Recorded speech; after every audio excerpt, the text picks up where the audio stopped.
Good morning, everyone. Let's see, I just want to make sure that I'm on time. So I know we have to stick to the time. So what I'll try to do is I'll try to give a highlight of what we're doing in the big data and the data science initiative at NIST.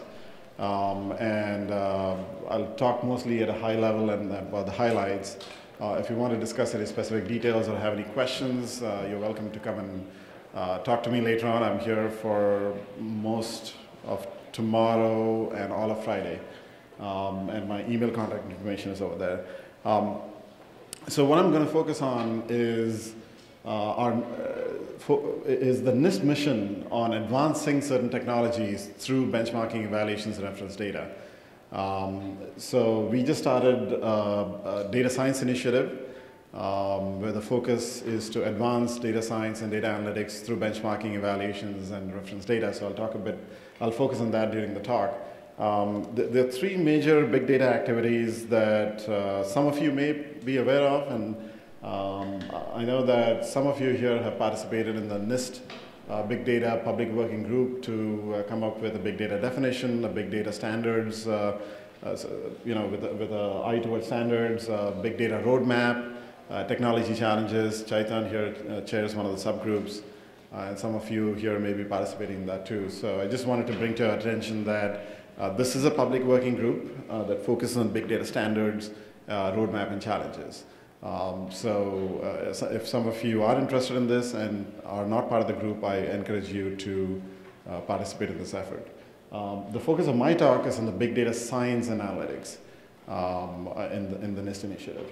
And also a related thing, as some of you may have seen, there have been two recent reports that talk about the importance of privacy in big data. So as big data brings to bear the promise of advanced data to knowledge, advanced analytics, there's also this increasing concern about privacy. There have been reports, as I said, two White House reports that talk about how big data science could be done while preserving privacy in mind. So with keeping that in mind, we have undertaken some pilot studies on privacy and big data. This is still work in progress, so if some of you have any thoughts, I encourage you to reach out to me. Now, coming to big data and data science, my claim is that data science has been around for a very long time, first of all. It's just that earlier we lacked, or we did not have the capacity to store all of the data that we captured in the form of experiments or data collections. And also we did not have the network bandwidth capacity to transfer the data between, through pipelines. So now with this convergence of high bandwidth being available through mobile bandwidth resources and through high bandwidth pipelines which are fixed in nature, we actually have the capacity now to not only store the data, but to move the data back to a cloud or a server where we can analyze the data a bit further. So given that, we increasingly have this capacity to now analyze more of the data sets that we collect. Okay, so data science is now, while it existed before, the promise of data science now is a lot more. The capacity at which you can analyze the data and transfer data to knowledge, the promise of that is a lot more. As you know, data science is now being increasingly, or data-driven innovation or data-driven science is being used in many sectors. It's being used in pharmacology, it's being used in medicine, it's being used in clinical decision support. The IBM Watson system is now being used to help predict diseases and provide clinical decision support to doctors. Even in the defense, as you saw from some of the previous talks, in defense, the intelligence agencies, Homeland Security, the promise of data analytics and data science has really come to fruition at this point. And not only now, as you saw in one of the previous talks, earlier we had a larger proportion of structured data, okay? Now it's actually almost turned on its head, and about 80% of data that you have is unstructured in nature. So earlier, while data science and data analytic solutions were a bit more simpler, the analytic workflows were a bit simpler because you had fewer choices of solutions. Now you not only have structured combined with unstructured data, because of that, your analytic pipelines, your analytic workflows are a lot more complex. Okay? So when you have these complex pipelines, these complex analytic workflows, how does one measure the efficacy of these workflows? Okay? You might be using very good data storage mechanisms, data pre-processing mechanisms, but maybe during an analytics process, there might be some flaws in your modeling techniques. Or even if your analytics process is good, if you're not presenting and using the right visualization tools, then the human in the loop may not be able to spot the discoveries that are actually made by the analytic system. Okay, so with these increasingly complex workflows, the challenge arises as to how do you measure the efficacy of the workflows? Where are the gaps in these workflows?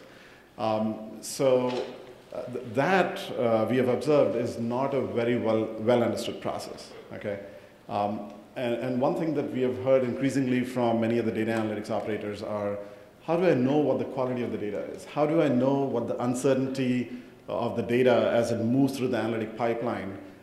Does the uncertainty increase? Does the uncertainty decrease when I do subsampling, which is fixed, or subsampling, which is adaptive? What happens with the uncertainty of the data and the analytics? That itself is not an understood process. Now when you have these complex analytic workflows, the benchmarking of the analytic system is not only about how accurate the system is, but also the multidimensional aspects of benchmarking. There's the speed of the analytic system. There's how much of network capacity does the analytic workflow need? Can the analytic system actually function on a huge subsample version of the data and still come up with accurate results? So now, when you're measuring the performance of an analytic system, the dimensionality of your metrics increases manifold. Okay? So one example is you might have an analytic process that gives you 99% accuracy, but it might take 5-6 hours to run. Compared to that, you might have another analytic solution that gives you 95% accuracy, but takes a couple of minutes or maybe 30 seconds to run. In that case, given your use case, what's your preference? What do you want to use? Do you want to trade off lower accuracy, a slight drop in accuracy with higher speed of performance? Maybe it is. Maybe that's the case. But in scientific discoveries, you might actually want to go the extra mile and use your most accurate analytic technique that takes hours to run. Okay? So the benchmarking, as I said, is an important aspect that has not really been evaluated a lot with this emerging field of data science. So our history at NIST is to really foster advances in data science using benchmarking, community evaluations, distributing reference data sets, and coming up with metrics. So we have been doing that for many, many years in specific data science modalities. Okay? One example of our benchmarking technique and community-based evaluations is something called TREC, which some of you may be familiar with. TREC started off in 1992. This was about 22 years ago. And it's an annual search and retrieval event where in collaboration with the community, we put out reference data sets, we host challenge problems that then communities of experts come and participate, and they try to solve the problem. There's open discussion about what techniques worked in those specific tasks and challenges and what did not. And through this, we have actually helped advance the state of search and retrieval since 1992, even before the first search engine was born. We've been doing a similar thing for speaker, machine translation, for video analytics, and you heard some of that from Jill Chrisman's work. And then the new emerging program, the new initiative that we have, which is the Data Science Initiative, and that's what I want to talk about. So this is a quick snapshot of the division. Our division focuses on the data to knowledge pathway, and the groups are segmented into different data types for the time being. So there's one group that focuses on search and retrieval from text, one that focuses on multimedia technology from speech and video. There's one on image-based content that started off as an image-based content group, and their focus has been on image-based biometrics in the last 7 to 8 years. And then last but not least is the human-system interaction. So when you have the human in the loop, how do you measure the efficacy of an analytic system or any technology for that matter when the human in the loop is using it. So you could have the best of technologies, but if the human cannot use it, if the workflows are very complex, then this technology is really not being utilized to its maximum. One example I'll give is MP3 players, for example, had been around for a long time, but they really came out in the forefront, and now most of you have MP3 players because of the way Apple sort of improved the state of art in user interfaces for MP3 players. And that really helped in adopting MP3 technology in many domains. So we have one group that focuses on human-system interaction, measuring the efficacy of human in the loop and different technologies. So why is the challenge problem approach successful? So some of you may know about what we do, but I just wanted to draw the motivation. So first of all, our challenge problems are all open to the public. Some of our challenge problems are designed by us solely, and some of our challenge problems are done in collaboration with other agencies and with academic institutions. The typical way that we approach challenge problems is we actually work on emerging technologies, okay? Problems that have really not matured. So let's take machine translation or speech recognition as an example, okay? So what we do is we identify that as an emerging area, and then we focus on the initial barriers. We say, what are the initial barriers that need to be solved in machine translation or speech recognition? And we put together metrics for measuring the efficacy of a speaker recognition solution or a machine translation solution. And then typically we have annual evaluations. We design challenge problems in collaboration with our community of stakeholders. And then as some of these challenge problems are solved, we increasingly raise the bar. We make the problems increasingly more and more difficult. And by doing that, we make sure that the technology that's being developed is now currently addressing more realistic problems, okay? So we raise the bar as we go along, and you'll see in the next slide, in speech, for example, this is the evolution of speech recognition technologies over the years. So on one hand, you have the error rate, on the other hand, you have evolution over time. So when we started our speech recognition work, we actually dealt with very simple speech problems, read speech in the lab. So this was highly contrived situations, no noise in the surroundings. And then as the error bars dropped, we went to a bit more challenging set of problems. We went to broadcast speech. Then from broadcast speech, we went to conversational speech. So you have two people talking in a room, a bit of surrounding noise, ambient noise. And then we went to the most difficult problem, which is you have a meeting with several people. How do you deal with not only now two people speaking, but other people in the surrounding and the background speaking to each other, talking to each other, okay? So as you can see, we deal with real problems, but we start off by identifying the barriers that can be linearly solved. If you go to the hardest problem, the community is not going to solve it at one shot. So by using this stepwise approach, this stepwise linear approach, we make sure that we make progress in a linear fashion in the technologies. The same for Trek. If some of you don't know, the Watson researchers used to participate in Trek sometime in the past, and a lot of the Watson technology came out of their participation in Trek. We work with, again, a large community of academic researchers and research labs to help advance the state of art in search and retrieval. This is multimedia analytics. So we've been doing this since for the last 10 years or so. And as you can see, the volume of data used in our challenge evaluations in TrekWin has gone up exponentially. And so now coming to the NIST data science program. So we're taking a similar approach in data science as we did in text search and retrieval, in speech, and in multimedia analytics. The unique thing about data science is that now different communities, there are different experts working in different domains that are working in very similar data science problems, but they're working in their own silos in many ways. So you have people in the medical search and retrieval domain, clinical decision support working on their own problems. You have folks, experts in, let's say, the defense and homeland security working on their particular solutions. Our objective is to get together cross diverse interdisciplinary communities of stakeholders and experts working across different domains in data science and really get them together to talk about common problems in data science, to talk about what solutions in their spaces and their domains can be reused in other domains. And we feel that by making this happen, you can actually enable tremendous advances in data science. Okay? So that's one of the primary objectives of our data science initiative. By coming up with common reference data sets like we did and like we are doing at TrekVed and Trek and our speech evaluations, we want to make sure that now you have different communities, different experts using the same reference data sets.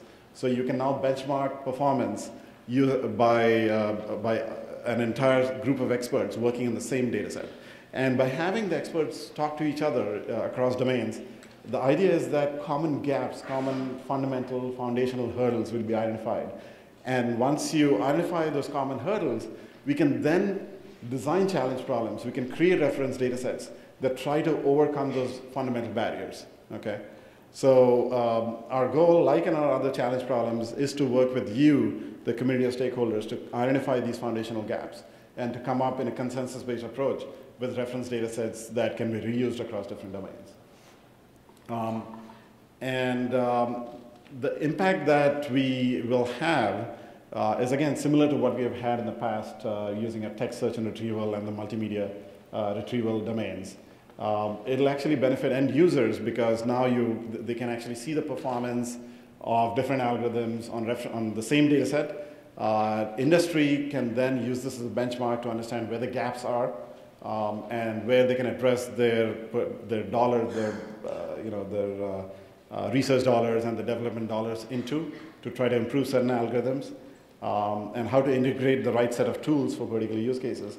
And then it'll drive, most importantly, it'll drive academics and researchers to identify these foundational gaps that will then, that they can then work together with a community of other stakeholders to come up with solutions. And towards that goal, we had a kickoff data science symposium back in March. We had some hiccups there because of the snow, but we had 700 registered participants. We had a very good attendance, even with the snow spoiling some of the show. And we have come up with now an evaluation working group where the goal is actually to come up with challenge problems and reference data sets in combination with you, the community of stakeholders, that we can then have an evaluation series which starts off in 2015. Now, as I said, we also work with different federal agencies to come up with some of our challenge problems. So we are working with DARPA XData, and we have come up with pilot evaluations which we are now using just for the DARPA XData PIs and the DARPA XData teams to measure and benchmark the XData performance, the performance of the algorithms designed by the XData teams. And then what we'll do is we'll take those same evaluations or similar evaluations and put it out in the public for the rest of the community of experts to work on. So by doing this, our main goal would be to make sure that that R&D solutions can be quickly taken to the market by using our reference data sets and by doing the benchmarking. So this is a snapshot really of the methodology that we use in our approach. So as I said, we bring together a community of experts, we identify data sets and use cases, and then we design methods, metrics, reference data sets, and then challenge problems that can then be reused by performers or by anyone in the community. How much time do I have? 1 minute. All right. So real quick, one of the goals that we want to do in our public working group in our data science program is to come up with a common framework where different community of experts can actually come up with common taxonomies for data science and therefore identify some common approaches for data science and come up with reference data sets. And as I said, having people across different sectors talk to each other is really a big win that would benefit everyone in the data science community. And I have other details about our evaluation series and the timeline for that, which I'll leave for later on if you have any specific questions. But given that I have 1 more minute, I'll just leave it here for now. Thank you.